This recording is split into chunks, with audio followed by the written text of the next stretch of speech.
Ever find yourself getting in your own way when things are finally going well? That's self-sabotage, and today we're uncovering the psychology behind it. Let's jump in with our two hosts, both expert psychologists. Emily, specializing in cognitive psychology, will explain why we tend to self-sabotage, while Ryan, a neuropsychologist, will dive into how our brains are wired for these behaviors and how to overcome them. Together, they'll help you understand and break free from self-sabotage. Stay tuned for practical insights you won't want to miss. Ever catch yourself, getting in your own way? Especially when you're about to make some real progress. Yeah. You ace an interview, but then you totally psych yourself out before they even call you back. Right. Or you're crushing it at work, and suddenly that promotion seems terrifying. Yeah. It's like we're secretly sabotaging our own success. It's wild, isn't it? It really is. And that's what we're diving into today, the wild world of self-sabotage. I love it. We're digging into the psychology of self-sabotage, why we secretly undermine our own success. Okay. And let me tell you, this research has been a serious eye-opener. Yeah, it's fascinating because self-sabotage, it's not about wanting to fail. Right. It's more like our minds are kind of trying to protect us, Okay. even if it means holding us back. It's like a defense mechanism. It is. But against what? Shouldn't we be excited about good things happening? Right, but think about it. Big successes, Yeah. they often mean big changes. Oh, okay. And change can be scary. True. It's like that old saying, be careful what you wish for. Our subconscious might actually agree with that. This is where that whole idea of fear of success comes in. Fear of success. I don't know if I fully get that. Right. Isn't success what we're all going for? Well, remember Maslow's hierarchy of needs with self-actualization at the top. Okay, yeah, like reaching your full potential. Exactly. And to get there, to reach our full potential, that often means stepping outside our comfort zones. Okay. Embracing those new challenges, maybe even becoming a totally new version of ourselves.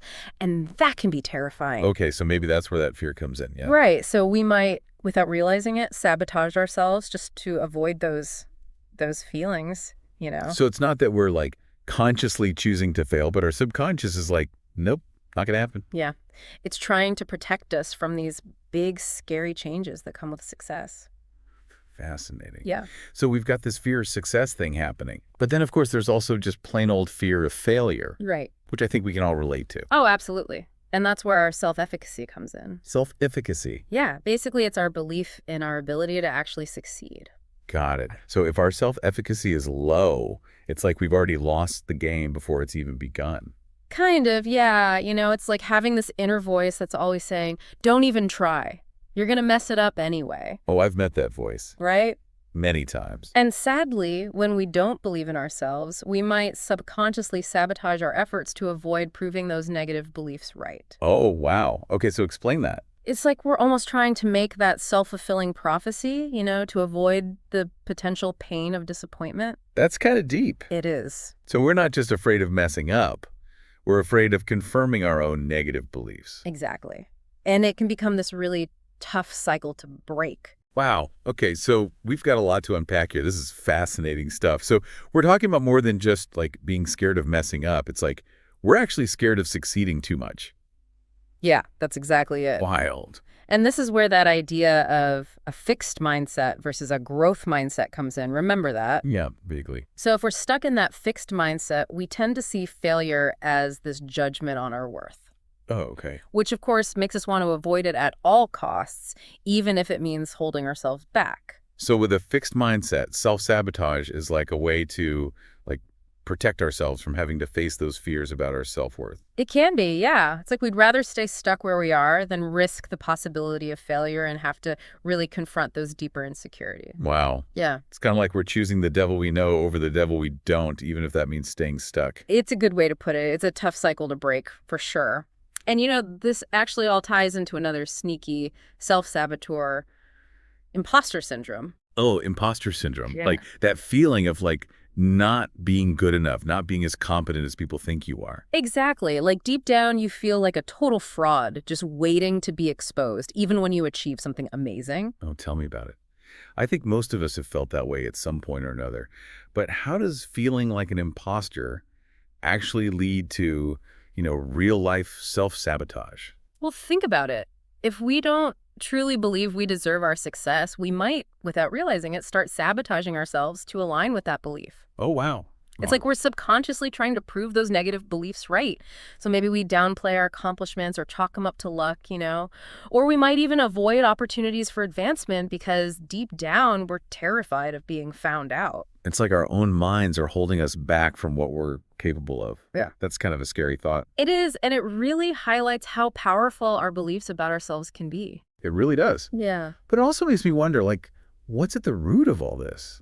How do we struggle with these feelings of not being good enough in the first place? Right. That's the million-dollar question, isn't it? And, a lot of research points to low self-worth as being a major culprit. Low self-worth. Yeah, that deep-seated belief that we are fundamentally flawed or unworthy of love, success, happiness, all those good things. So if we don't believe we deserve those things, we're more likely to sabotage ourselves and make sure we don't get them. It's almost like we're trying to prove ourselves right. Unfortunately, that's exactly what happens sometimes. It's like we're setting ourselves up for failure before we even begin. But, the good news is it doesn't have to be this way. Okay, good, because we've covered a lot of heavy stuff here. Fear of success, imposter syndrome, low self-worth. It's a lot. So there's hope, right? This research doesn't just point out all the ways we self-sabotage without giving us some tools to actually deal with it, does it? Exactly. Recognizing these patterns is a huge first step.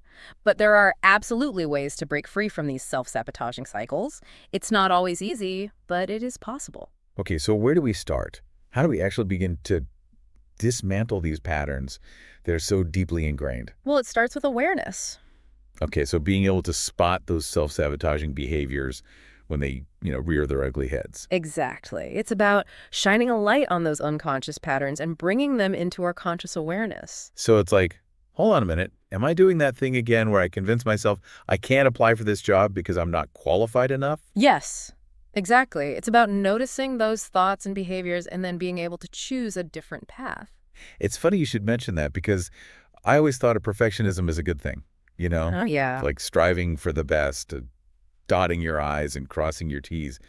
But this research paints a different picture, huh? It does. It really does. So it's not always what it's cracked up to be. No, and, while it might sound counterintuitive, perfectionism often stems from that same fear of failure and low self-worth that we were talking about earlier. Really? Yeah, it's like if we can just be perfect, then we can avoid all that stuff, Yeah, like criticism and The criticism, rejection, rejection. feeling like we're not good enough. Exactly, those uncomfortable feelings of not being good enough. So it's almost like a defense mechanism again.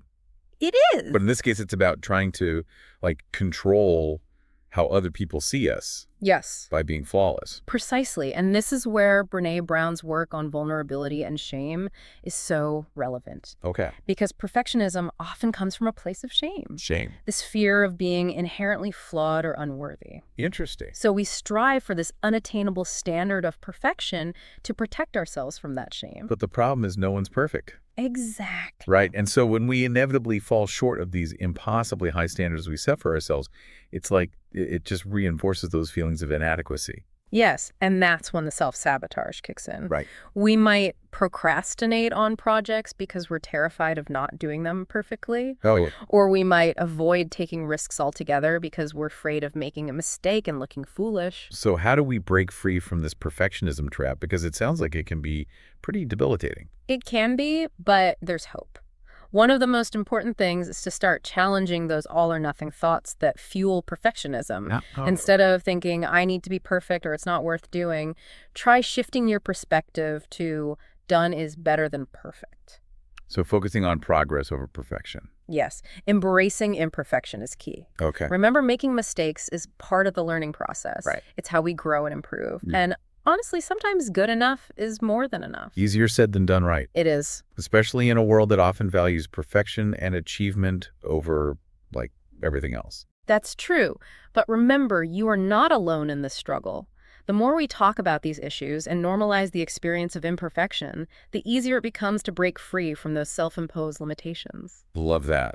So we've covered a lot of ground in this deep dive, from fear of success to imposter syndrome to perfectionism. We really have. It's a lot to process. But before we wrap up, I want to circle back to something you said earlier about taking things one step at a time. Absolutely. Because it's so easy to get overwhelmed when we think about all the things we want to change about ourselves. It really is. But remember, lasting change happens gradually.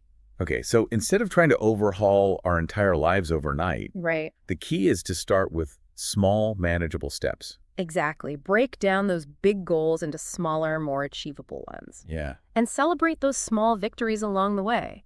Every step forward, no matter how small, is a step in the right direction. This has been incredibly insightful. I feel much more equipped to recognize my own self-sabotaging patterns now and, hopefully start to challenge them. So, as we wrap up, what's one thing you hope our listeners take away from this deep dive into self-sabotage? That they are not alone. Self-sabotage is a universal human experience. We all have those inner critics and those limiting beliefs that hold us back from time to time. But with awareness, compassion, and a willingness to really challenge those patterns, we can break free and create a life that is more aligned with our authentic selves. Perfectly said. Remember, folks, you are capable of achieving amazing things. Don't let self-sabotage stand in your way. Until the next time, keep diving deep and keep believing in yourselves. Ready to break the cycle of self-sabotage? Subscribe to Cognitive Curves for more deep dives into how your mind works and drop any questions you have in the comments below.